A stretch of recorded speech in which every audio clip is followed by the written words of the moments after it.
ये है Gayatri media group और आप देख रहे हैं ताज न्यूज, आईना सच का।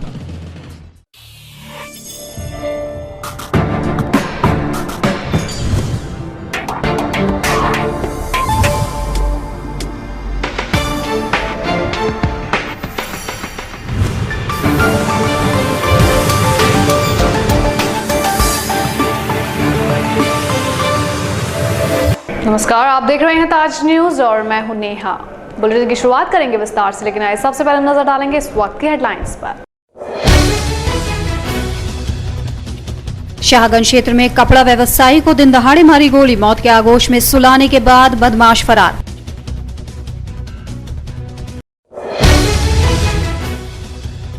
आगरा दिल्ली रेलवे ट्रैक पर दर्दनाक हादसा, निजी संस्थान में पढ़ने वाली छात्रा की ट्रेन की चपेट में आने से मौत।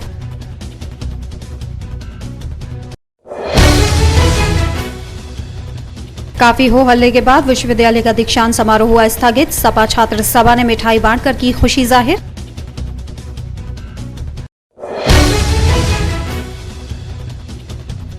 और श्रम कार्यालय पर श्रम मंत्री ने मजदूरों को दिया तोहफा, साइकिल वितरण के साथ साथ लाखों रुपए का दिया धन लाभ।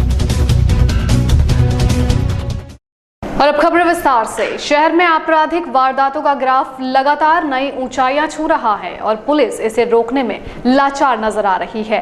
ताजा घटना है थाना शाहगंज के साकेत कॉलोनी चौराहे के निकट स्थित शराब की दुकान की, जहां दो बाइक सवार बदमाशों ने कपड़ा व्यवसायी की दिन दहाड़े गोली मारकर हत्या कर दी और आसानी से वहां से फरार हो गए। ये घटना है थाना शाहगंज इलाके के साकेत चौराहे की, जहां दिन दहाड़े एक गारमेंट व्यवसायी की पल्सर सवार बदमाशों ने गोली मारकर हत्या कर दी और हत्या करने के बाद मौके से फरार हो गए। घटनास्थल पर पहुंची पुलिस जांच में जुट गई। दरअसल 60 साल के हेमंत दास का गारमेंट का कारोबार है। शुक्रवार को शाहगंज के साकेत चौराहे पर हेमंत दास शराब पीने पहुंचे कि अचानक पल्सर सवार दो बदमाश आए और हेमंत दास पर ताबड़तोड़ फायरिंग शुरू कर दी। इस फायरिंग में हेमंत दास को 2 गोलियां लगी, जिससे हेमंत दास की मौके पर ही मौत हो गई। 11 तारीख को कोई मोटा कांड होने वाला है। डिजिटल है ना, दुकान में बैठे थे, फोन आया, गोली पड़ गई तो यहाँ आ गए।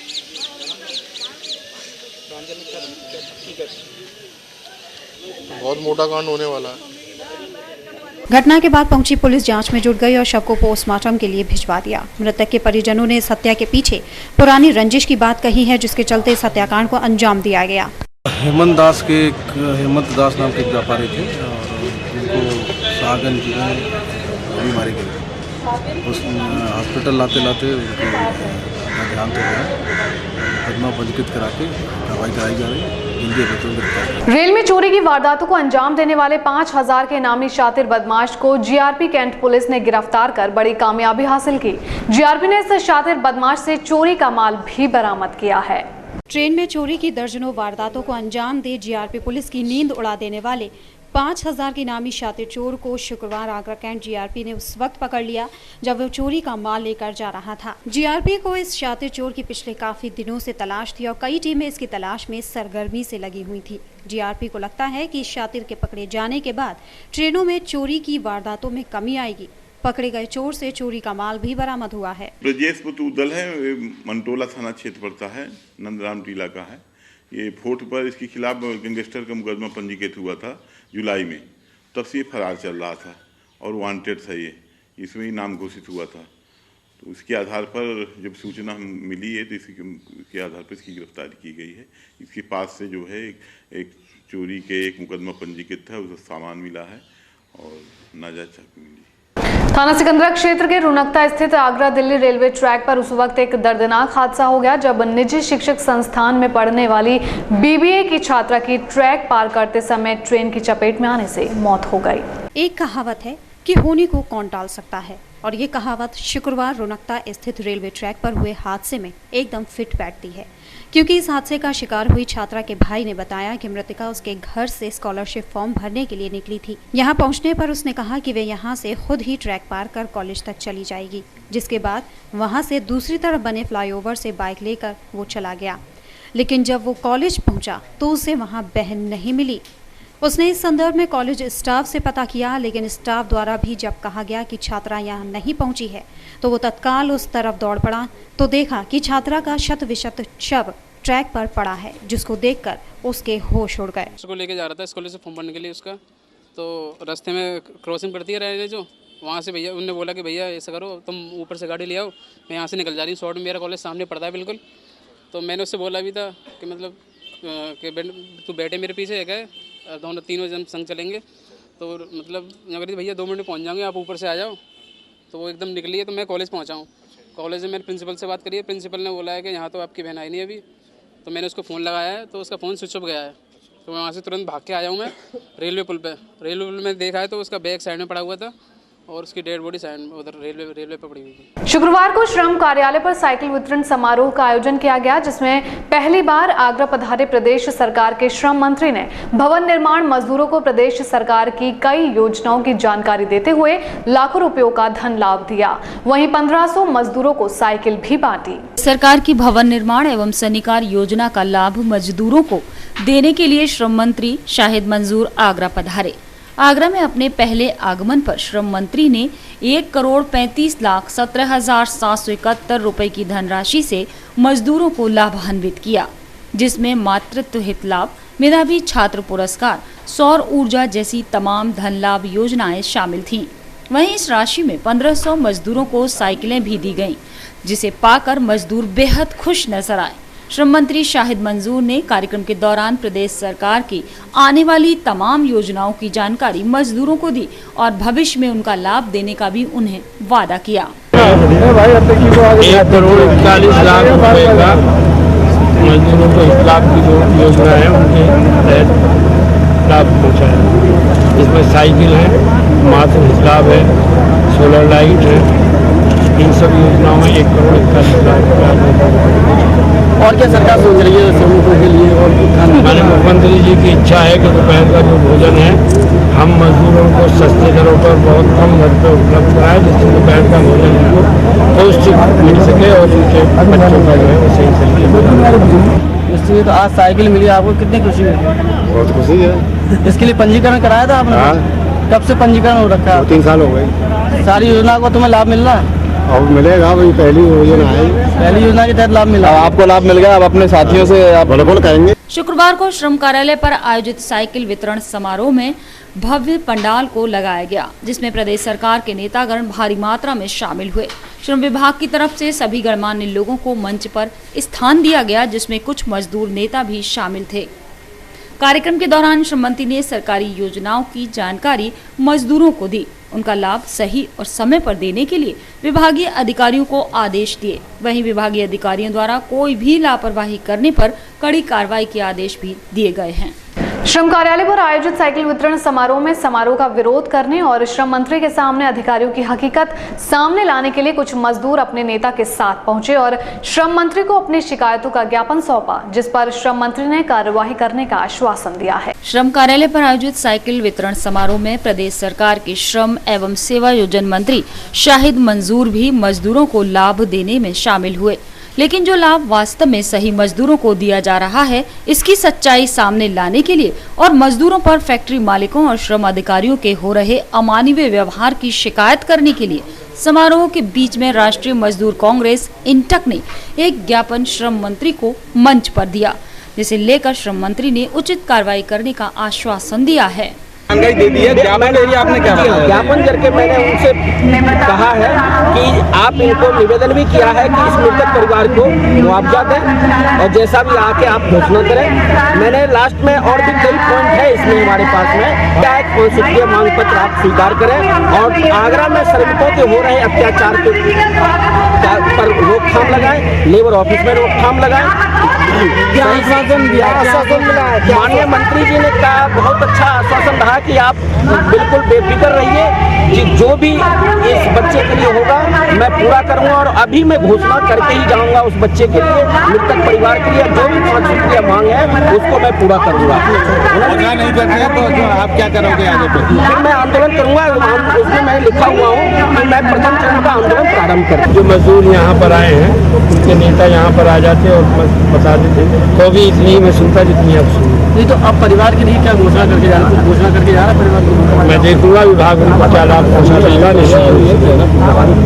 मजदूर नेता मुन्ना मिश्रा ने श्रम अधिकारियों पर सरकारी योजना के लाभ को सही लाभार्थियों तक न पहुंचाने का आरोप लगाते हुए कहा कि श्रम अधिकारियों के संरक्षण में तमाम फैक्ट्री बिना पंजीकरण के चल रही हैं, जिसमें काम करने वाले मजदूरों को हादसा हो जाने पर कोई मुआवजा नहीं मिल पाता और फैक्ट्री पंजीकरण न होने के चलते मजदूर भी फैक्ट्री पर कोई कार्रवाई नहीं कर पाता, जिसमें मजदूर को नुकसान उठाना पड़ता है। समारोह के बीचों बीच राष्ट्रीय मजदूर कांग्रेस इंटक के बैनर तले सैकड़ों मजदूर समारोह का विरोध करने श्रम कार्यालय पहुंचे, जिन्हें शांत करते हुए श्रम मंत्री ने स्वयं सही कार्रवाई का भरोसा दिलाया। अब देखना होगा कि श्रम मंत्री का भरोसा कब कागजी कार्रवाई में तब्दील हो पाता है या गाड़ी अब भी ऐसे ही चलती रहेगी। शुक्रवार को मजदूरों के लिए आयोजित कार्यक्रम में मजदूरों की उपेक्षा देखने को मिली, जिसे प्रदेश सरकार के श्रम मंत्री ने भी अनदेखा कर दिया। कार्यक्रम में तमाम नेता, व्यापारी और अधिकारी शामिल हुए। कार्यक्रम की भव्यता को देखते हुए शानदार टेंट और सैकड़ों कुर्सियों की व्यवस्था भी की गई थी।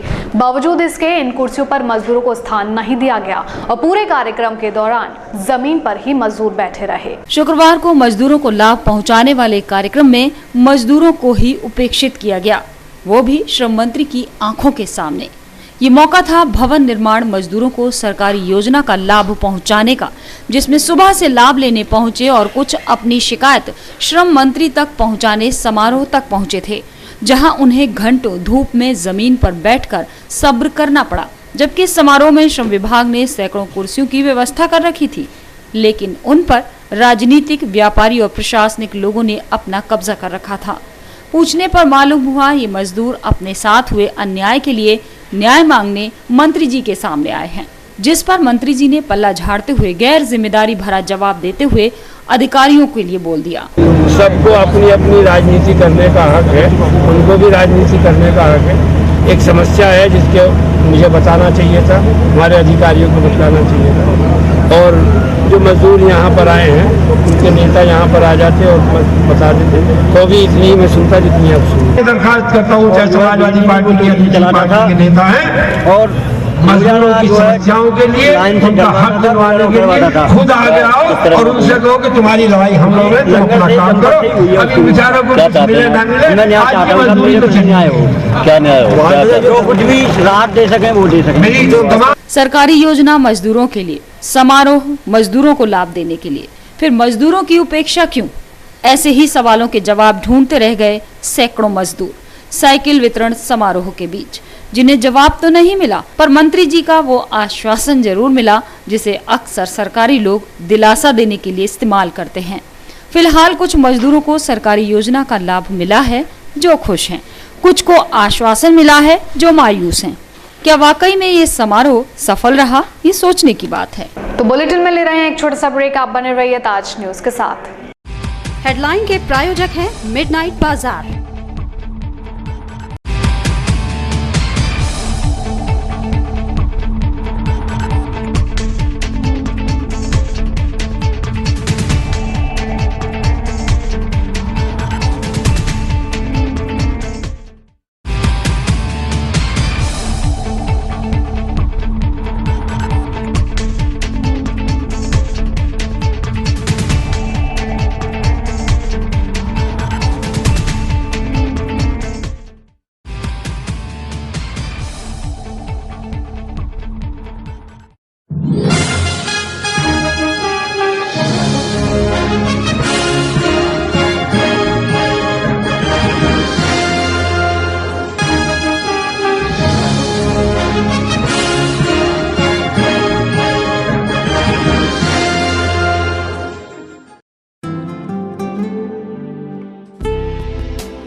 सरल हुआ, सुगम हुआ नया विद्युत संयोजन। अब टोरन पावर में नया विद्युत संयोजन का आवेदन करना और भी सरल हुआ। आप निम्नलिखित दस्तावेजों के साथ हमारे किसी भी ग्राहक सेवा केंद्र में संपर्क करें और शीघ्र नया संयोजन पाएं, जैसे ग्राहक द्वारा भरा हुआ आवेदन पत्र, परीक्षण पत्र, लाइसेंस, विद्युत ठेकेदार द्वारा प्रमाणित आवेदक का एक पासपोर्ट साइज फोटो, पहचान पत्र की प्रतिलिपि, यदि उपभोक्ता गरीबी रेखा के अंतर्गत है तो बीपीएल राशन कार्ड की प्रतिलिपि। जहां संयोजन अपेक्षित है उस जगह पर कोई बकाया राशि न होने का घोषणा पत्र 10 रुपए के स्टाम्प पेपर पर, अपेक्षित परिसर का स्वामित्व प्रमाण पत्र की प्रतिलिपि या उसके अभाव में 100 रुपए के स्टाम्प पेपर पर क्षतिपूर्तिबद्ध पत्र। यदि आवेदक उस परिसर का स्वामित्व नहीं है तो स्वामित्व प्रमाण पत्र के साथ मालिक द्वारा प्रमाणित अनापत्ति प्रमाण पत्र।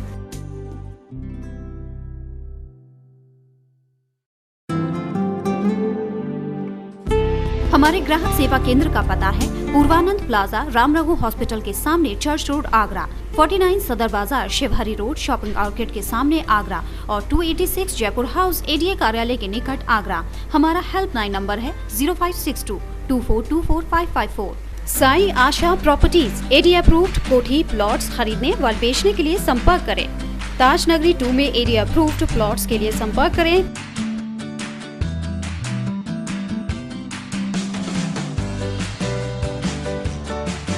पवन Goyal, Sai Asha properties, shop number 56, Sofuda road, AD height, crossing Taj Nagari 2, Agra. Mobile number 9719000022।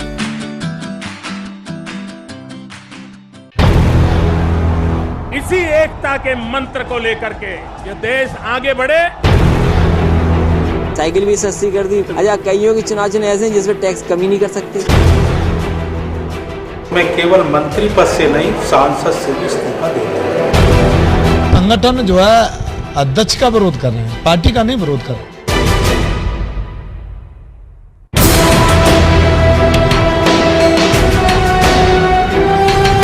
जैसा कि आप जानते हैं, हम हर बार आपके सामने एक ऐसे ज्वलंत विषय को लेके आते हैं जिस पे आप भी मजबूर होते हैं विचार करने को और हम भी मजबूर होते हैं उस विषय को चुनने को।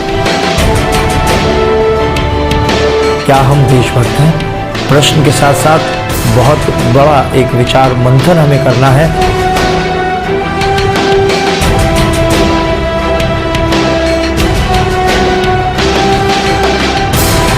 नमस्कार दर्शकों, स्वागत है आपका हमारे कार्यक्रम मंथन में, जो देश के किसी भी कोने पे, चाहे खेत में, खलिहान में, चाहे रेलगाड़ी में, अपने अपने कर्म को अनुशासन से क्रियान्वित कर रहे हैं। क्या वो भी देशभक्त हैं?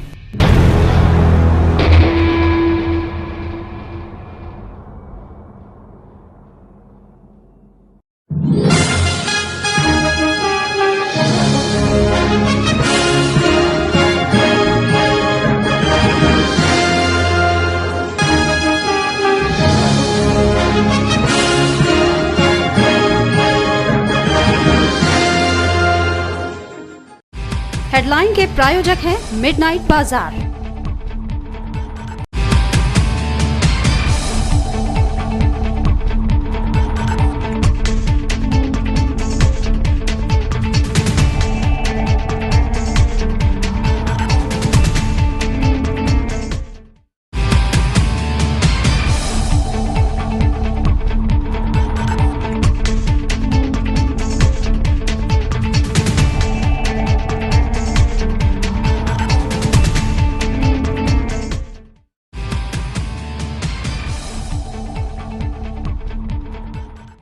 काफी हो हल्ले के बाद आखिरकार विश्वविद्यालय ने दीक्षांत समारोह को रद्द कर ही दिया। समाजवादी छात्र सभा ने कुलाधिपति के फैसले का स्वागत करते हुए ढोल नगाड़े के साथ खुशियां मनाई। सपा छात्र सभा बीते दिनों से दीक्षांत समारोह का विरोध ही कर रही थी। विगत लंबे समय से लंबित चली आ रही सपा छात्र सभा नेताओं की कवायद आखिरकार शुक्रवार को रंग लाई। विश्वविद्यालय द्वारा आयोजित कराए जा रहे अधूरे परीक्षा परिणामों के आधार पर दीक्षांत समारोह रद्द कर दिया गया है। समाजवादी छात्र सभा के कुलाधिपति के फैसले के बाद छात्र नेताओं ने खंडारी परिसर में ढोल नगाड़ों पर नाचते गाते खुशियां मनाई। साथ ही खंडारी परिसर में मिष्ठान वितरण कर कुलाधिपति के फैसले को लेकर सराहना की। नजाकत को समझते हुए, छात्राओं की समस्याओं को समझते हुए इस दीक्षांत समारोह को टाल दिया गया है। वो नहीं आ रहे हैं और दीक्षांत समारोह नहीं हो रहा है। ये अपने आप में एक बहुत बड़ी बात है। ये जीत है उन छात्र नेताओं की जो दिन रात उस धरने पे बैठे और इस दीक्षांत समारोह के न होने से छात्र नेताओं ने उस रेखा त्यागी लड़की को जो इस विश्वविद्यालय के अंदर वीर गति को प्राप्त हुई, उसमें एक श्रद्धांजलि के रूप में उसको दी है कि जब तक परीक्षा पूर्ण घोषित नहीं होगा विश्वविद्यालय का दीक्षांत समारोह नहीं होगा। विद्यालय में जो दीक्षांत समारोह होना था 1 तारीख को, वो आदेश आ गए हैं राजभवन से, कैंसिल हो गया है। तो छात्र आप खुशियां मना रहे हैं क्योंकि जो दीक्षांत समारोह किया जाता है वो सब फर्जी किया जा रहा था। 1,10,000 स्टूडेंट थे, इनका रिजल्ट अभी तक नहीं निकाला गया था। तो एक तरफ यहाँ छात्रों के लिए खुशियां हैं, वहीं विश्वविद्यालय के लिए काला अध्याय समझा जाएगा। आज तक के इतिहास में विश्वविद्यालय में ऐसा कभी नहीं हुआ है कि दीक्षांत समारोह कैंसिल हुआ। सपा छात्र नेता विगत दिनों से दीक्षांत समारोह के रद्द होने की मांग को लेकर विश्वविद्यालय परिसर में धरना भी दे रहे थे। छात्र छात्राओं के साथ होने वाले अनैतिक फैसले को लेकर छात्र नेता दीक्षांत समारोह के विपक्ष में बात कर रहे थे। आधे अधूरे विश्वविद्यालय के परीक्षा परिणामों के बाद स्टूडेंट्स के भविष्य की बात करें तो 80% परीक्षा परिणामों के आधार पर विश्वविद्यालय प्रशासन दीक्षांत समारोह का आयोजन कराने की तैयारियों में लगा हुआ था। आगरा में पर्यटन को बढ़ावा देने के लिए आगामी 22 फरवरी को यूपी ट्रैवल मार्ट का आयोजन किया जाएगा। कार्यक्रम को सफल बनाने के लिए guild hotel and restaurant association ने बैठक आयोजित कर विभिन्न पहलुओं पर इसकी चर्चा की। इस मौके पर राष्ट्रीय व्यापार संस्था फिक्की के पदाधिकारी भी मौजूद रहे। मुख्यमंत्री अखिलेश यादव की महत्वाकांक्षी योजना का आगरा में यूपी ट्रैवल मार्ट 2015 के नाम से शुभारंभ किया गया। पर्यटन के क्षेत्र में आगरा को सबसे अग्रणी मानते हुए ट्रैवल मार्ट 2015 योजना पहला रोड शो शुक्रवार को ताज नगरी में ही आयोजित किया गया। इस योजना के पीछे फिक्की जैसी अंतर्राष्ट्रीय संस्था का साथ लिया गया है और इसी आधार पर पर्यटन को एक नया आयाम भी मिलेगा। जैसे हम पहले भी बताए हैं कि ये एक पहली इनिशिएटिव है जो माननीय मुख्यमंत्री जी की खुद का इनिशिएटिव है। हम लोगों ने इसके बारे में बहुत पहले 3-4 साल से हम लोग कोशिश कर रहे हैं। हमारे रिप्रेजेंटेशन में, हर रिप्रेजेंटेशन में हमने ये किया था, लेकिन हमने ये भी नहीं सोचा था कि ये मुख्यमंत्री जी की एक अच्छा ये हो जाएगा, सुझाव मिल जाएंगे और ये इतना जल्दी हमको मिल जाएगा। हम तो चाह रहे थे ये आगरा में हो पहले वाला, लेकिन क्योंकि मुख्यमंत्री जी का ये भी था कि लखनऊ में करें तो हम लोग बिल्कुल सही है, क्योंकि हम ब्रांड आगरा नहीं, ब्रांड यूपी की बात करते हैं। एक्सेप्ट है जो इनिशिएटिव है, this initiative has been taken by the honourable chief minister of Uttar Pradesh Shri Akhilesh Yadav. ये उनकी सोच है, ये उनकी इनिशिएटिव है। हम लोग इसे अंजाम दे रहे हैं। हम लोग मतलब FICCI, Uttar Pradesh tourism guild of Agra, hotel and restaurant owners association of Agra, UPHRA, Varanasi tourism guild, हम लोग इसे अंजाम दे रहे हैं। यूपी ट्रैवल मार्ट का जो मुख्य मुद्दा है वो यही है कि उत्तर प्रदेश में पर्यटन को नए आयाम दिए जाएं और हम लोग पर्यटन उद्योग की तरफ से इसकी बहुत लंबे समय से मांग कर रहे थे और अब बड़ा अच्छा लग रहा है कि ये सपना सच हो रहा है और उत्तर प्रदेश में पहली ट्रैवल मार्ट होने जा रही है और उसका पहला रोड शो आगरा में आज हुआ है। आयोजनकर्ता के मुताबिक आगरा में 1 दिवसीय स्टे नहीं बल्कि 3 दिन तक रुकने के बाद ही पर्यटक पूरी तरह से आगरा को जान सकता है। सैलानियों को और अधिक ताज नगरी में भ्रमण के लिए प्रोत्साहित करने के उद्देश्य से इस योजना की शुरुआत की गई, जिसमें आगरा के पर्यटन व्यवसायी जुड़कर अपना व्यवसाय भी बढ़ा सकते हैं और ताज नगरी को एक नया नाम भी दे सकते हैं पर्यटन के क्षेत्र में। आयोजनकर्ता के अनुसार युवा मुख्यमंत्री की ऊर्जा और अनुभवी संस्थाओं के सहयोग से वो इस काम में सफल जरूर होंगे। महानगर बसों में यात्रा के दौरान महिला यात्रियों को भारी मुसीबतों का सामना करना पड़ रहा है। बसों में सीट न मिलने के साथ आए दिन महिलाओं को अभद्र टिप्पणियों के साथ ही छेड़खानी का भी शिकार होना पड़ रहा है। महानगर बसों में अव्यवस्थित तरीके से यात्रियों का चढ़ना और अपार भीड़ का होना एक बड़ी मुसीबत बना हुआ है। खासकर कि महिलाओं और लड़कियों को इसमें बड़ी दिक्कतों का सामना करना पड़ता है। प्रत्येक बस को एक नियत समय पर चलते रहना चाहिए, लेकिन ऐसा होता नहीं है। नतीजा, काफी देर इंतजार के बाद जो बस आती है उसी बस में चढ़ने को यात्रियों को मजबूर होना पड़ता है, क्योंकि अगली बस कब आएगी ये कहना जरा मुश्किल है। ऐसे में बसों में सीट नहीं मिल पाती और साथ ही भीड़ होने के कारण महिलाओं के साथ छेड़छाड़ होना आम बात सी हो गई है। ये कि जो विमेन रिजर्व सीट्स होती हैं उन पर हम देखते हैं कि पुरुष यात्री बैठे होते हैं और जब उनसे कहा जाता है कि आप यहाँ से हट जाइए, ये महिला के लिए ये सीट बनी हुई है, तो वो लोग वहाँ से हटते नहीं और वो वहीं खड़े रह जाते हैं, वहीं बैठे रहते हैं। और मतलब वुमेन्स खड़ी रहती हैं, बुजुर्ग औरतें भी खड़ी रहती हैं, लेकिन उनको कोई शर्म नहीं होती कि वो हट जाए। इस तरह बसों के अनियमित आवागमन से जहां सभी वर्ग के लोग बेहद परेशान हैं, तो ऐसे में महिलाओं व लड़कियों का हाल क्या होता होगा ये आसानी से समझा जा सकता है। इसके साथ ही भीड़ की वजह से बसों में चोरी होना, जेब कटना या छेड़छाड़ जैसी अप्रिय घटनाएं भी होती हैं। अब विभाग को ऐसी स्थिति का जल्द ही सुधार करना होगा, क्योंकि आम जनता इस अनियमित आवागमन से बेहद परेशान है।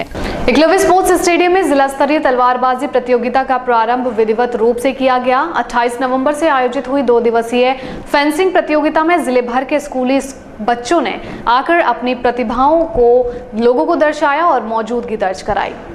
आगरा डिस्ट्रिक्ट फेंसिंग एसोसिएशन के बैनर तले तीसरी जिला स्तरीय तलवारबाजी प्रतियोगिता का आयोजन एकलव्य स्पोर्ट्स स्टेडियम में किया गया। 28 नवंबर से प्रारंभ हुई 2 दिवसीय तलवारबाजी की प्रतियोगिता में जिले भर के विभिन्न स्कूलों ने अपनी भागीदारी दर्ज कराई। फेंसिंग प्रतियोगिता का आयोजन जूनियर, सब जूनियर व सीनियर वर्ग में आयोजित किया जा रहा है, जिसमें 100 से अधिक स्कूली छात्र छात्राओं ने अपनी बेहतरीन तलवारबाजी के करतब दिखाए। ये यहाँ पर हमारा जिला स्तरीय तलवारबाजी चैंपियनशिप चल रहा है और ये 3rd चैंपियनशिप है यहाँ पर। मतलब कितने स्कूल के बच्चे भाग ले रहे हैं? करीब 10 स्कूलों के बच्चे हमारे यहाँ पे पार्टिसिपेट कर रहे हैं और इनकी गिनती शायद 110 के आसपास है और काफ़ी अच्छा हमारा अभी तक का सुबह से हम लोगों ने इसे स्टार्ट किया हुआ है। काफ़ी अच्छी चैंपियनशिप चल रही है। इसी क्रम में एपी में भाग्यश्री ने रेनू को 10-4 से, ब्रजेश यादव ने तलाशा राजपूत को 10-2 से हराया। बालिका वर्ग में मीनू ने सताक्षी को 10-5 से, तो वहीं बलदेव ने विशाल को 10-3 से हराया। बालिका वर्ग में मीनू ने सताक्षी को 10-5 से हराया, तो बालक वर्ग में बलदेव ने विशाल को 10-3 से, पारस ने प्रियांशु को 10-3 से और तफैल ने ध्रुव को 10-3 से हरा अपनी जीत सुनिश्चित की। और इसी के साथ फिलहाल ताज न्यूज के इस बुलेटिन में इतना ही। लेनी होगी आपसे इजाजत। नमस्कार। हेडलाइन के प्रायोजक हैं मिडनाइट बाजार।